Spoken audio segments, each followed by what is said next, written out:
Welcome to the Workers' Reading Room. Tonight I will be reading Chapter 15 of F.I.S.T. by Joe Eszterhas. But first, a quick recap. In the previous chapter, Johnny has a hold on nearly all of the Midwest. There's only one holdout who refuses to join F.I.S.T., a man named Vasco in Chicago.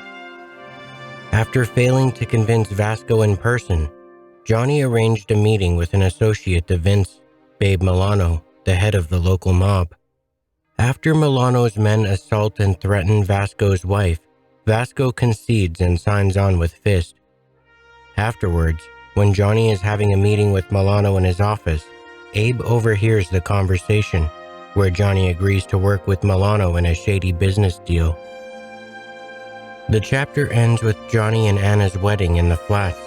Abe takes Johnny aside and confronts him about what he heard in Johnny's office, with Johnny insistent that this was the only way to get things done.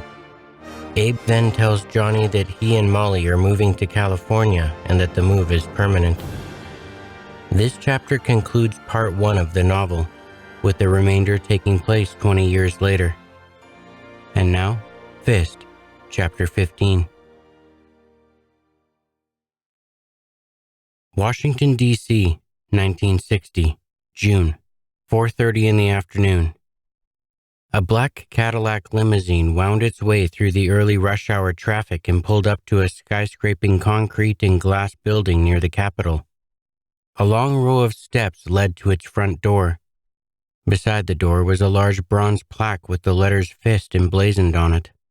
As the limousine pulled up, a middle-aged man with horn-rimmed glasses and a freeze-dried smile rushed to it and swung open its back door. "Welcome to Washington, Mr. Kovac." An embarrassed black man in a chauffeur's uniform stepped out and said, "It was his idea, sir." Johnny got out from behind the wheel of the limo, laughing. He was in his late 40s. He was strong and lean, his hair graying at the sides, combed straight back. Bernie Marr, his assistant, got out of the passenger side. He was in his mid-20s, a handsome young man wearing a button-down shirt, seersucker suit, and black cordovans. "Welcome to Washington, Mr. Kovac," the man with the horn-rimmed glasses said. Johnny slung his coat over his shoulder and ignored the man's outstretched hand. "You're the official handshaker, huh?" Johnny grinned. "I'm Peter Jacobs, Mr. Kovac, the Director of Public Relations." "The director, huh?" He looked at the big, ornate building and turned to Bernie Marr. "Look at this son of a bitch, Bernie. It's bigger than the White House." Max Graham's office was the size of a small auditorium. The carpeting was thick, the walls paneled, gold-framed photographs charting the course of Graham's career hung everywhere. A small Federation of Interstate Truckers flag was on top of his desk. Max Graham greeted them at the door to his office.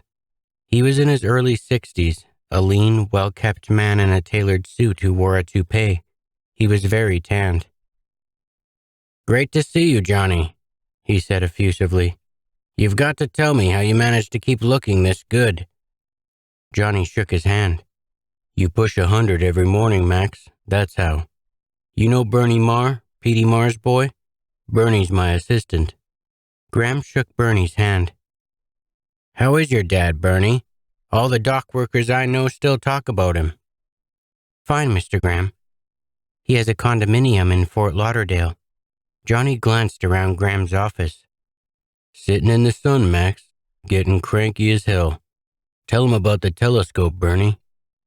Bernie Marr laughed and didn't say anything. "He's got this big brass telescope," Johnny laughed. "Keeps an eye on the bikinis down there." They laughed. "Some layout you got here, Max," Johnny said. "It's good for the image. You know what I mean, Johnny?" Johnny walked over to the wood-paneled wall. "Public relations, huh?" He tapped the wall. "What is this stuff, mahogany or something?" "Walnut. You like it?" "See that, Bernie?" Johnny grinned. "You can reach out, knock on wood every place." "Some days," Graham said. "I feel like doing it." They laughed. "We've got a masseur downstairs if you want to freshen up a bit, Johnny," Graham said. "You've got your own guy to rub you down?" He grinned. Isn't that something, Bernie? Sit down, Graham smiled. How's your lovely wife? They sat down. Great, Max, great, Johnny said. And your boy? Fine, just fine. He paused. Getting bigger every day. I'm glad to hear it, Graham said. We've got a suite at the Mayflower for you, you know. How long are you staying? Johnny laughed. I just got here, Max. You want to know when I'm leaving? Graham laughed. I've got a big reception planned for you tonight. That's why I'm so curious. It's not often I get invited down to Washington for lunch, Johnny said. After the meeting at the Senate tomorrow, Bernie Marr said, we're going back to Cleveland. Johnny grinned. Yeah, I'm not going to be here long, Max. Don't worry. Graham smiled. Anything we can do for you, Johnny. Anything at all. You know that. Johnny looked at him and smiled slowly. I know that, Max. The reception that night was held at the Shoreham Hotel. Max Graham took Johnny around and introduced him to the guests. As he shook hands with them, Johnny kept his eye on a beautiful raven-haired woman in her late 20s who was in the corner of the room. She stood straight, but the rigidity of her posture couldn't hide the softness of her curves. Her hair was swept away from her face, but kept falling into her eyes. She would brush the hair away with a smooth, fluid gesture which somehow struck him almost painfully. Their eyes met and he smiled at her. She turned haughtily away. Who is she, Max? He finally asked. Oh, Karen. That's right. You haven't met. He called loudly to her. The girl looked at them, obviously resenting the interruption, but she walked across the room. Karen? Max Graham said. Johnny Kovac, Karen Chandler. Karen's in our research department. How do you do? She said coldly. Just fine. He grinned. You don't look like your pictures. How's that? They're very flattering. He laughed. You want me to send you some? No, thank you, she said. He laughed. Graham brought two men over to meet him. Senator Donald Carnes of Illinois was white-haired, loud, and blustery. Senator Cole Madison of Rhode Island was a tall, attractive man with blonde hair and blue eyes. He was in his late 40s. There was an air of calm and refinement about him. The contracts you've gotten for your men in the Midwest, Carnes said loudly. They've certainly earned you the respect of my constituents in the trucking industry. Nice of you to say so, Senator. Johnny grinned. Cole Madison smiled. Tell me something, Mr. Kovac. How do you always manage to get your men such good contracts? Johnny laughed. Well, you know I was barely born in this country, Senator, on Ellis Island. We won't hold that against you, Cole Madison grinned. But I learned something a long time ago, Johnny said, smiling. You can get anything you want in this country with a little bit of push. The people around them laughed. Johnny glanced at Karen Chandler and winked at her. Cole Madison smiled wryly. The house was in Shaker Heights, one of the most affluent suburbs in America. It was large but not lavish by the neighborhood standards. Johnny drove a late-model Lincoln into its circular driveway, got out of the car, looked around, walked up the steps, and opened the door. Anna? There was no answer. Anna? I'm here. He walked through the house into the kitchen. Anna was sitting at the table with her mother. She had retained her beauty and her figure, but there was an angularity to her movements. The years had robbed her smile of its freshness and blush, had taken from her that air of warmth and spontaneity she had had in her youth. Her hair was prematurely gray, and sometimes Johnny felt as though the grayness had somehow seeped into her pores, blanched some secret vital part of her being. Hey, Johnny said. Big welcome I get. She got up from the table, smiled, and kissed him on the cheek. The TV star, her mother said. We saw you on TV, Anna said. He laughed. How'd I look? You look better in person, Anna said. Older, her mother said, like the rest of us. He went to the refrigerator and got a can of beer, poured himself a shot of whiskey, and downed it. "You remember we've got some people coming for a meeting tomorrow," he said. Anna hesitated, then looked away from him. I promised them I'd go down to the parish, Johnny." "Jesus, Anna, every time Babe or one of those guys comes over, you got something to do." He paused. "Never mind. We'll grill something up outside. Where's Joey?"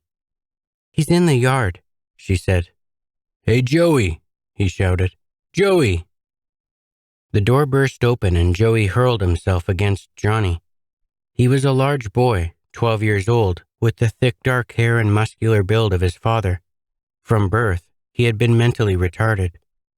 "Hi, Daddy! Hi, Daddy!" Johnny picked him up like a baby. "Hey, how's my big guy?" "Can we play horsey, Daddy?" "You're getting too old to play that," Johnny said. "Can we play horsey?"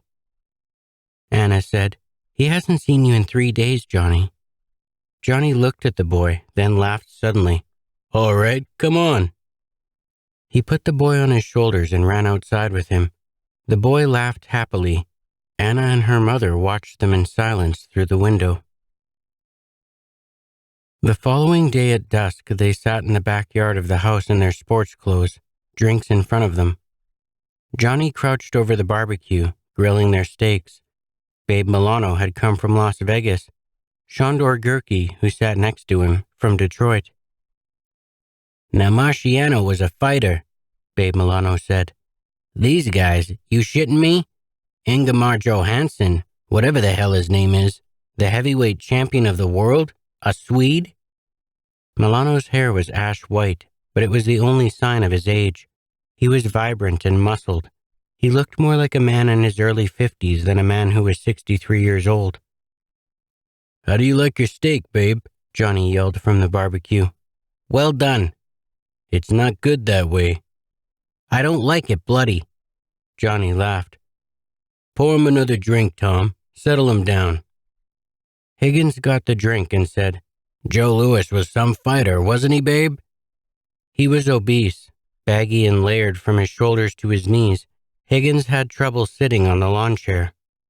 "Marciano took Louis out in a couple of rounds," Milano said. "What the hell are you talking about?" Johnny grinned. "Louis was an old man. Shit, babe, Marciano was just another fat guinea." "That guy was a man," Milano said. "You know, before every fight, he started out a half stick of salami, then spaghetti, then steak, then half a gallon of ice cream. Then he was ready to fight." "No wonder he was a fat guinea," Johnny said. They laughed. "How's my goddamn steak?" Milano said. He walked over to the barbecue. "You're burning it." "You said you wanted it well done, didn't you?" Johnny laughed. "I didn't say I wanted it goddamn black." Johnny laughed. Milano lowered his voice. "Where the hell's Anna?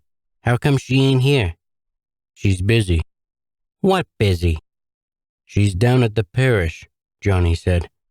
"St. Mattress of the Springs or something. I don't know." "I see you once a year. She's always down at the parish. What's the matter? She doesn't like me?" Johnny laughed. "You ain't holy enough for her." He turned to the others.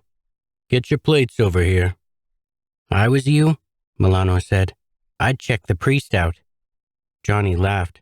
"You, babe, you'd check Jesus Christ out himself." "You're goddamn right I would." Johnny put the steaks on their plates. "When the hell's that fight, Sean?" Milano said. "Next week," Gurkey said. "Yankee Stadium." They moved to the picnic table with their steaks and sat down. "Yankee Stadium," Milano said. "Patterson and that Swede don't even belong in Yankee Stadium. Pass the salt, Vince. I gotta give this some taste." "You haven't even tasted it yet," Vince Doyle said. He was heavy and balding and spoke with a thick, back-alley briskness which the years had not refined. They laughed. "You see the new place Graham's built in D.C.?" Johnny said to Milano. "It's something you'd put up in Vegas." "You guys paid for it, didn't you?" Milano said. He took a bite of his steak. "Look at this goddamn steak. It's coal." "Each of the locals got tapped," Vince Doyle said.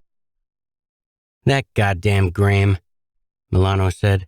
He comes out last year, strutting around. He calls me. He wants free tickets, for Christ's sake. This show and that. The cheap son of a bitch. They laughed. You ought to take over, Johnny, Gerke said. Doyle said, That's what I've been telling him. Johnny worked on his steak.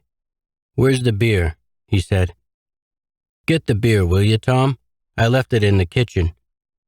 He paused, then turned to Gerke. I got time, he said. Who's got time? Milano said. Nobody's got that. They laughed. Why don't you run against the guy, Johnny? Milano said. You'd win. Graham's done all right in D.C. Sure, Doyle said. With us showing the push in the Midwest, who's going to screw with us at the table? It's not that easy, Johnny said seriously. If I got after him in public, babe, I'd split the goddamn union up. The next time we're at a table to get a hike and the company reps see us weak on the inside, they ain't gonna give. It'd hurt the guys. Higgins brought 2 cases of beer and started to uncap them. Milano took a bottle and looked at it. What the hell kind of beer is this? It's Aaron Brew, babe, Higgins said. They make it here. It's good. Cleveland beer? Jesus Christ, Milano looked at Johnny. So you like what Graham's doing in D.C., huh? I don't like that goddamn palace he built, I'll tell you that. Rub-down guys, manicures. Milano interrupted him. Manicures? He said, looking at his nails. What's wrong with a manicure? They all laughed at him. Milano laughed with them. All these years, Johnny, all these years, you're still a fucking hunky. On the wall beside the desk, above photographs of Anna and Joey, there was a large map of the Midwest with hundreds of red pins stuck into it, 1 pin for each local. On top of the desk was a small Federation of Interstate Truckers flag set in a silver base. Next to it, in a glass case mounted on wood, was Gant's buzzer. Johnny sat behind the desk, his shirt rumpled, his tie loose and hanging low, a little black cigar in his hand. Doyle, Higgins, and Bernie Marr sat in front of him. Bernie Marr wore a blue button-down shirt, gray slacks, and a red and blue regimental tie. What about Senator Carnes? Bernie Marr asked. Give Carnes 50 thou, Johnny said. 60 top, but only if they bitch. Okay, what do you want to do about the Senate race here? Johnny puffed on his little cigar. I don't know nothing about the Democrat. What's his name? Hendricks? Henderson. Judge Mendelson sent you 3 letters asking for our support. Yeah, I know Bernie. But the only time I met the guy, he shook hands like a fish. He's gonna lose. 5? Vince Doyle said. 2. A favor to the judge. 2? Doyle laughed. Are you sure? Okay, 3.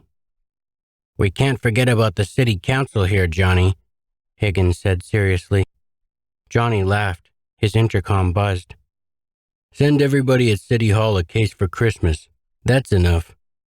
He pushed a button. There's a gentleman here to see you, Mr. Kovac, his secretary said. The door opened. Abe Belkin stood there, grinning. His graying hair was cut short and combed over to the side. He was thin, his face lined, his eyes sunken in. He wore an off-the-rack suit which was too big on him. Johnny got up from the desk and hugged him. Johnny drove the Lincoln through the flats, Abe at his side. Ma's gonna go nuts, Johnny said. What the hell's it been? 5 years since the last time? How is she? Like a rock. She won't budge, not even with all the color down there. They're not colored. They're Polish. Johnny laughed. They passed the West Side Market. There's Mishka's place, Johnny said. He still got his fruit stand? Gets up at 6 o'clock every morning. Geez, I love that old guy. How old is Mish now? I don't know. He's got to be late 70s, I think. Abe smiled. They passed a block-long complex of new buildings, trucks all around them. Abe saw the sign, Talbot's Consolidated Trucking Company. God, Abe said. That's consolidated? You want to stop? If they don't call the cops on us. Johnny pulled up to the gate. A guard stopped the car. You can walk in, but you gotta leave the car here.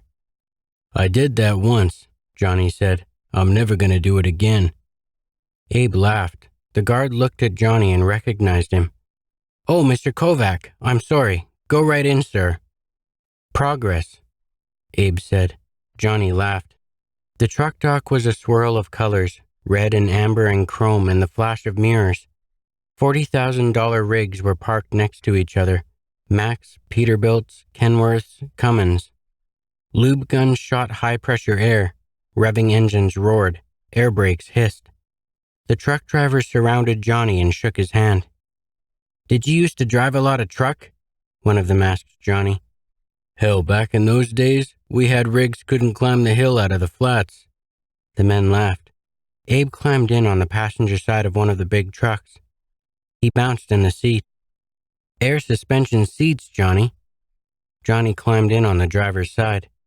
Adjusts right to your weight. Joe Harper sure could have used one of these. Joe Harper, Johnny said. He paused, looked at the dashboard. Look at the tack in this thing. A lot of power in here. Yeah, Abe said quietly. You've got that now, don't you, Johnny? There was a silence between them. Hey, Abe said, suddenly grinning. You want to take this thing out? Johnny laughed. What the hell? I'll drive. Johnny looked at him and grinned. I'm driving. Joey ran around them at the dinner table, blowing a toy horn loudly over and over again. Anna, for Christ's sake, Johnny said. Come on, Joey, we'll play with this later. She took the horn from him. The boy started to cry. Abe picked him up. Come on up here to your Uncle Abe. I wish you would have brought Molly, Anna said. He rocked the boy on his knee. I'm going back tomorrow, Anna. Did you bring me a present, Uncle Abe? Joey said. Next time I come, Joey, I'll bring you one. I want a present, Mommy. I'll bring you one, Abe said. The boy started to cry again. Anna, Johnny said, please. She picked Joey up and held him. Ilona Kovac watched Johnny and Abe. She was a frail, slight woman who still dressed in the old country manner. She wore a black dress and wore her gray hair in a bun. My two boys, she said slowly. Why don't you come back from there in California, Abe? What you want there? Abe laughed. You can get up in the morning, Ma. You don't have to wipe the sweat off you.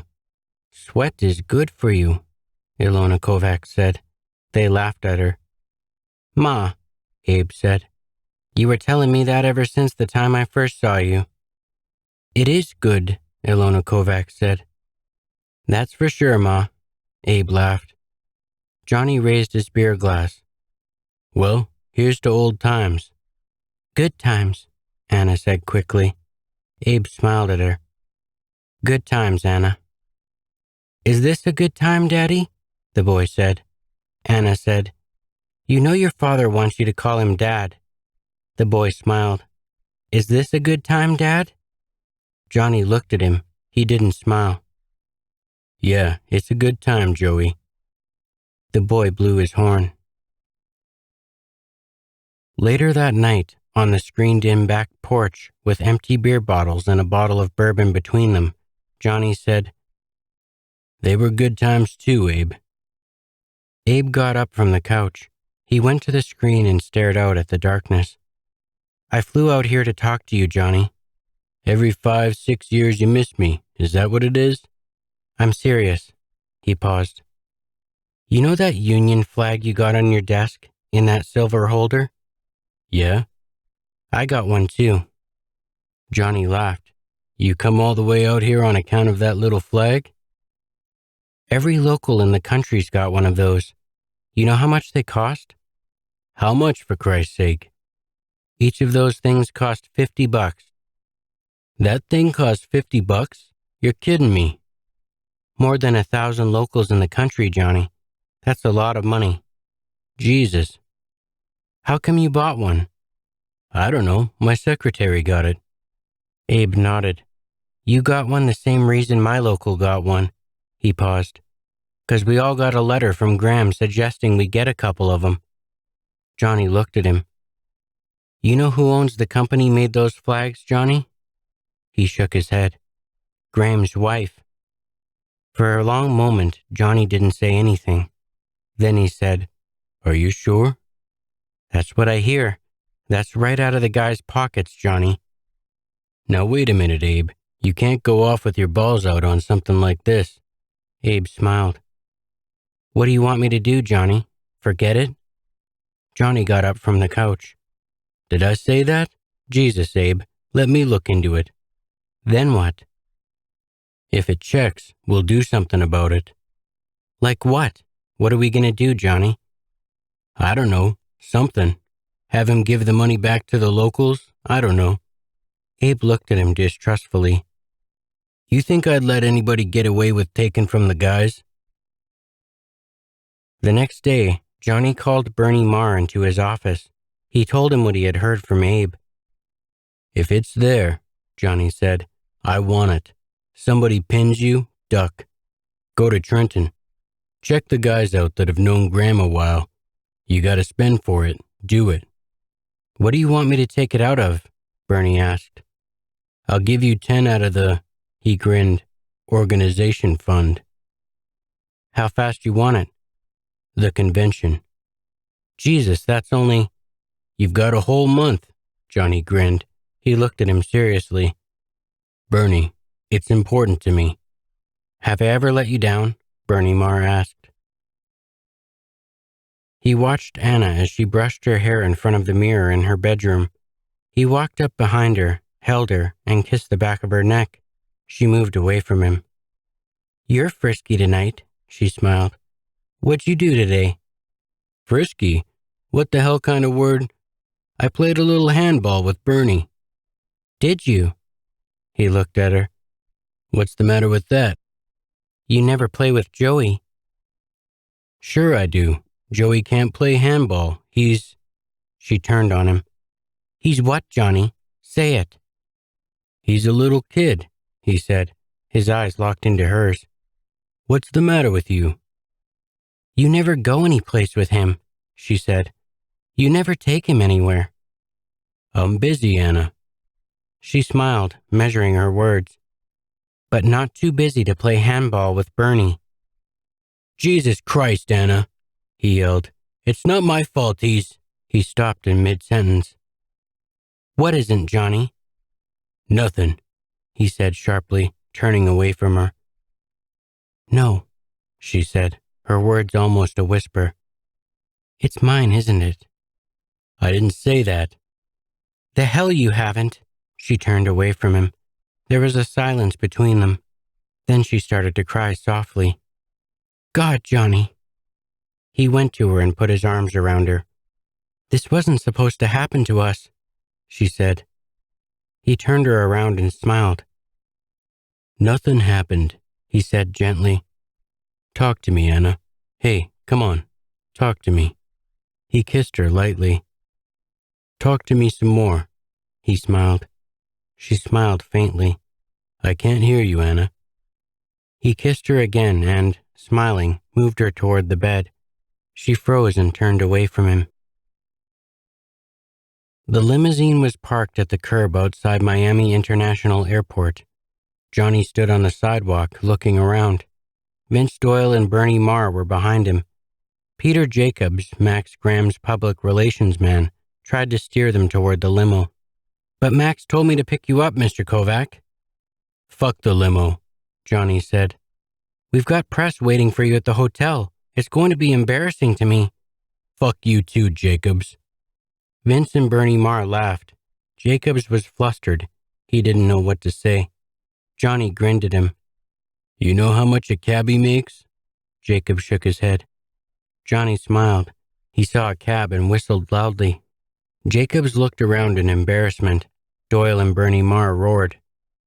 The cab took them to the Doral Beach Hotel and pulled behind a fleet of limousines parked in front of the lobby. A sign in front of the hotel said, Welcome Federation of Interstate Truckers. Gain with Graham. As Johnny got out of the cab, he had his coat hooked over his shoulder and his sleeves rolled up. Reporters surrounded him. "Are you giving Graham's nominating speech?" a young reporter said. Johnny pushed through the newsmen.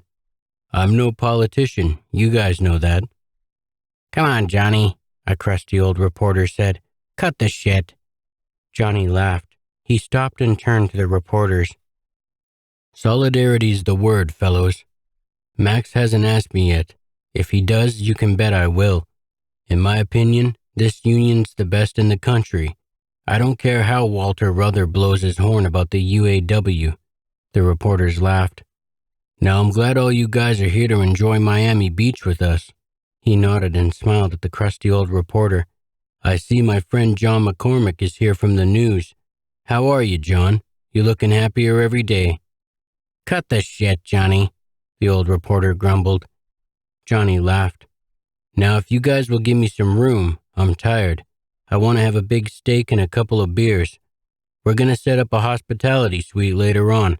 All you guys that are from the Midwest are welcome to come." Some of the reporters booed him.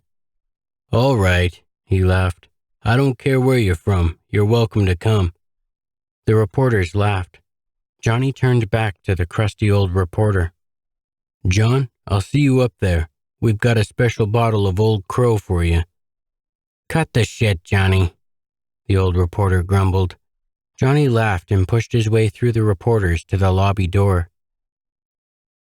The convention hall was a gargantuan, brightly lighted place. American flags were everywhere, as were expensively printed multicolored placards that said, "Gain with Graham." A picture of Max Graham hung from the rafters. The delegates, most of them, wore expensive suits and they looked like businessmen.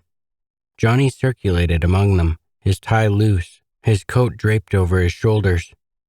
"We've all got the same contract," he said to a delegate. "Max did all right." The man spoke with a thick southern drawl. "But you've got some real strength in the Midwest, Johnny.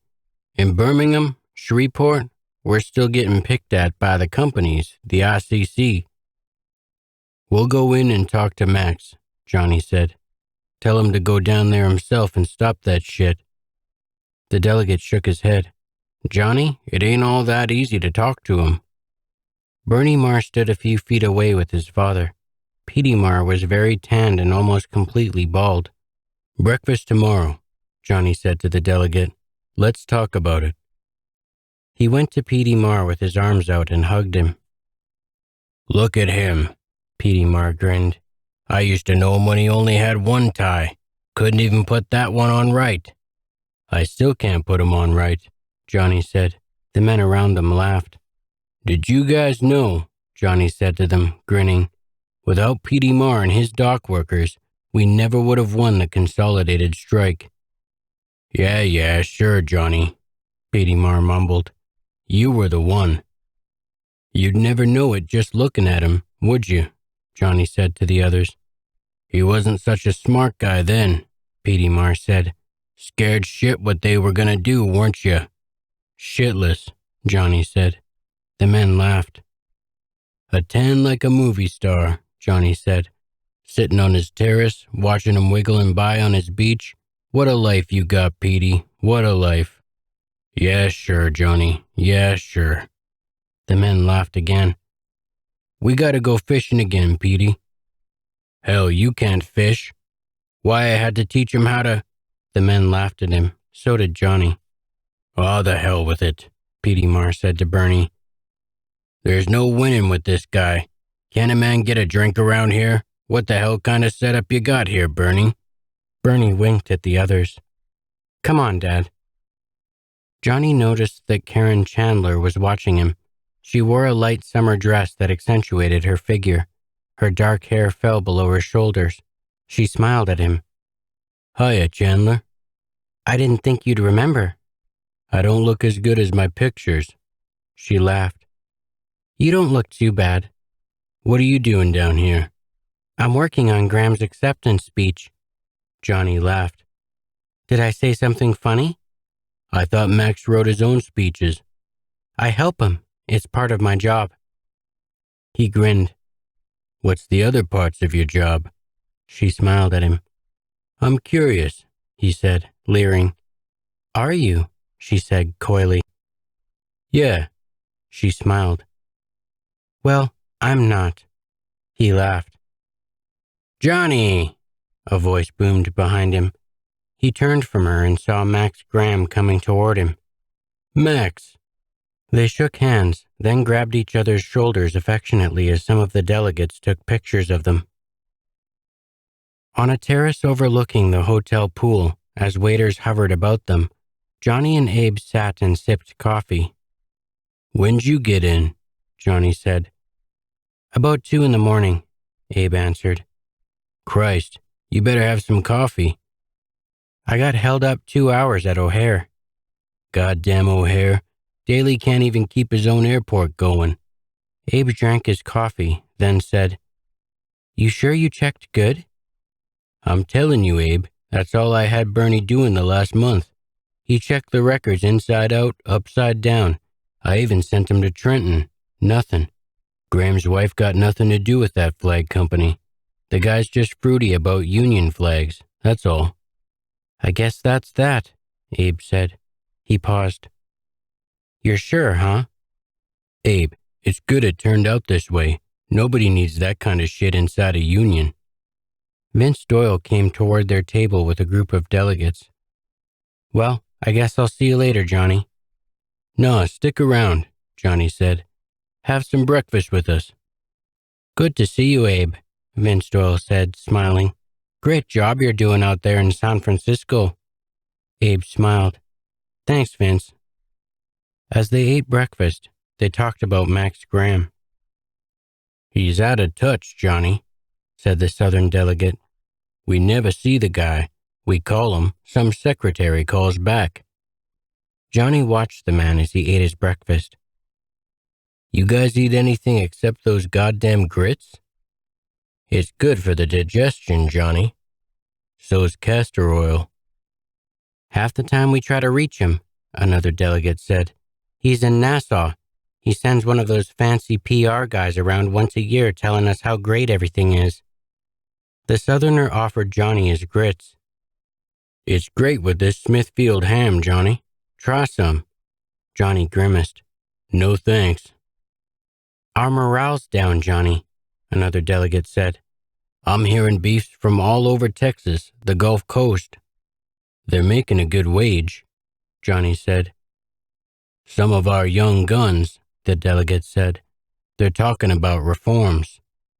Johnny grinned. Young guys are always talking about reforming this and that. That's what we used to do, right, Abe? I'm still doing it, Abe said. They laughed. Can't we do something, Johnny? The Southerner said. Look, he said, I hear what you guys are saying, but I'm not going to run against Max. We've got a new contract coming up. I don't want this union divided up. We've got to think about the guys. That's what it's all about, right, Abe? A divided union's a weak union, Abe said. That's for sure. Johnny reached over and tried a forkful of the grits. I'll talk to Max, though, he said. Maybe we can get him down to Birmingham instead of the Bahamas. The delegates laughed. How do you like the grits? The Southerner said. They're worse than they look. They laughed. Later in the day, Johnny and Bernie Marr, dressed in sports clothes, walked down to the pool to find Max Graham. They found him lounging in a poolside cabana in his bathing suit. Karen Chandler, clad in a bikini, was stretched out next to him, a notepad nearby. Morning, Max, Johnny said. Johnny, Max Graham said. Good to see you. He turned to his secretary. We'll finish it up later, Karen. Johnny winked at Karen Chandler. Not interrupting anything, are we, Max? She got up angrily, notepad in hand. I'll retype this right away, Mr. Graham. She walked out of the cabana. Johnny watched her figure. How about a Bloody Mary? Graham said. Where'd you get that broad? Karen? She was doing research for one of those Senate committees. Come in one day and volunteered. Bored with her life, she said. Can you believe that? How about a screwdriver, Johnny? This orange juice they got down here is fabulous. I don't want nothing, Max. Bernie? No, thank you, Mr. Graham. What about it, Johnny? Graham said as he made himself a drink. Are you going to place my name in nomination? I consider it a real honor, Johnny. What a team we've made. The things we've accomplished for the rank and file. Johnny interrupted him, his voice low. You like the ponies a lot, don't you, Max? What? The track. You've got a big interest in the track. Graham looked up from his drink. What do you mean, Johnny? Johnny grinned. I don't know. I heard that... Graham turned away from him and continued making his drink. Somebody's always saying something. You know how it is, Johnny. Sometimes I see a race or two, sure, but... He tasted his drink. You sure you don't want one of these? Johnny shook his head and smiled. Actually, it was Bernie who told me all about it. Bernie? Bernie reached for his briefcase. He opened it and removed a manila folder. You've got a horse named Danny Boy, Mr. Graham. A trainer named Giraldi. Max Graham put his drink down. Bernie went on, his voice flat and ice cold. The trainer is on a salary as business agent of Local 18 in Trenton. What is this? Max Graham said. The only thing he does is take care of your horses. Graham stared at them. How about it, Max? Johnny said. What the hell do you mean, how about it? Graham's voice was rising. I don't have to listen to... Is it true or ain't it? Johnny said. It's a coincidence, that's all. Sure, he's on salary. There's a highway by the track in Hershey. He checks on the trucks that run up and down the road. Johnny laughed. Go on, Bernie. You've got a public relations firm in Los Angeles, Mr. Graham, Edward Harrison and Associates. Last year you paid them $145,000. Most of that money was used to buy yourself personal effects. Wait a minute, Max Graham said. His voice was shaky. Sometimes he picks things up for me, sure, but... 5 dozen monogrammed shirts from Bullock's, Bernie Marr said. A living room couch, a golf cart, velvet drapes, 70 pairs of socks, 6 pairs of shoes. That's enough, Max Graham cried. Enough, Johnny grinned. There's more. A 20-foot deep freeze, Bernie Marr said. A stereo record player, a bow tie. Johnny roared. A bow tie, Max? Stop it, Graham said. A gravy boat, Bernie Marr said, and salt and pepper shakers. Graham stared at the ground and said nothing. It's gonna look real good for us, isn't it, Max? Johnny said quietly. All the PR we're gonna get. Union president steals money from his own men to buy himself a fucking bow tie and a, what? Salt and pepper shakers?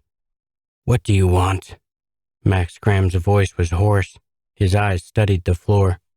What about that miniature flag company your wife's got in Oakland, you son of a bitch? Johnny screamed. What'd you make off of that? A couple $100,000? He stood over Graham, his body rigid, his eyes burning. That's misappropriation of union funds, Mr. Graham, Bernie Marr said quietly. You can go to jail. Max Graham kept his eyes on the floor. Just tell me what you want, he said. As the delegates convened in the convention hall, Max Graham prepared to go on stage. He was moody and aloof, distant. He made his way to the center of the stage slowly, and a hush settled on the hall. There were tears in his eyes. The past 20 years have been the best years of my life. So it is with a heavy heart that I tell you that due to medical and family reasons, I cannot stand again. Some of the delegates booed. Graham silenced them. But tonight I want to place in nomination the man I think most capable of leading this great union, Johnny Kovac. Immediately there were cheers. Within seconds the hall reverberated with a tumultuous ovation. The applause followed Johnny out of the hall. As he walked to his suite with Vince Doyle, men crowded around him and slapped his back. Johnny grinned. Inside the suite, Bernie Marr hurried to him. We've got all kinds of calls about interviews, Johnny. I ain't got time for... They want you on Huntley Brinkley. Doyle grinned. Huntley Brinkley? Jesus, Johnny. What do you want to tell him? Tell him okay, Johnny said, after my acceptance speech. He saw Abe standing in his bedroom and he went to him, taking his coat and tie off. They say they got air conditioners here, he said, but I don't believe it. Abe looked at him. Congratulations, he said. Johnny changed his shirt. Thanks, Abe. You made a deal, didn't you? Johnny remained silent. And I set it up for you. Johnny looked at him. He gets his pension, you get the union. Is that it? What the fuck is wrong with you? You saw how the guys feel about Graham. Abe turned away from him. Look, Johnny said, the guy's sick. He decided to retire. Abe turned to him and stepped close. What about the money he took, Johnny? The money we're going to give back to the guys. It's got nothing to do with that. I told you, he's clean. Sure he is, Abe said. He paused. Like you, Johnny. Abe headed toward the door. Johnny stopped him. Abe, listen to me. Abe pushed him away. Johnny grabbed him hard and pushed him against the wall. Listen to me, he said furiously. I'm gonna be the best president this union's ever had. And that is the end of Chapter 15 of F.I.S.T. Thank you for listening to the Workers' Reading Room. Have a good evening.